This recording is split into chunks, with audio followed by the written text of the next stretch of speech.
الحمدللہ والصلاة والسلام علی رسول اللہ اما بعد۔ رسول اللہ صلی اللہ علیہ وآلہ وسلم کا یہ فرمان ذیشان ہے، کوئی مسلمان جب کسی بھی مسلمان کے لیے اس کی عدم موجودگی میں، اس کی غیر حاضری میں اور اس کی پیٹھ کے پیچھے اس کے لیے دعا کرتا ہے تو اس انسان کو کیا سعادت ملتی ہے کہ اللہ تعالیٰ ایک فرشتے کو مقرر کر دیتے ہیں۔ وہ فرشتہ اس انسان کی ہر دعا کے اوپر دو باتیں کہتا ہے۔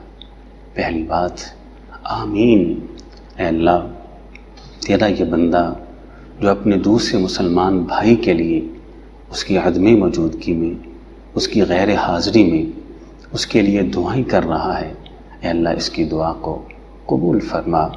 اور دوسری، وہ فرشتہ اس انسان کے لیے دعائیہ الفاظ کہتا ہے، وَلَكَ مِثْلَهُ، اللہ جو دعا اس نے اپنے مسلمان بھائی کی غیر موجودگی میں کی ہے، اللہ میں فرشتہ اس بندے کے لیے وہی دعا کرتا ہوں۔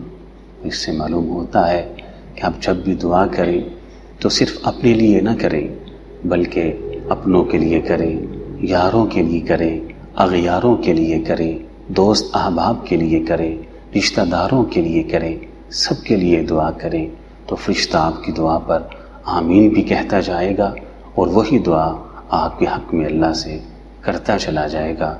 اللہ تعالیٰ مجھے بھی اور آپ کو بھی ہر بات پر، ہر حدیث پر، ہر سنت پر عمل کرنے والا بنائے۔ وآخر دعوانا ان الحمدللہ رب العالمین۔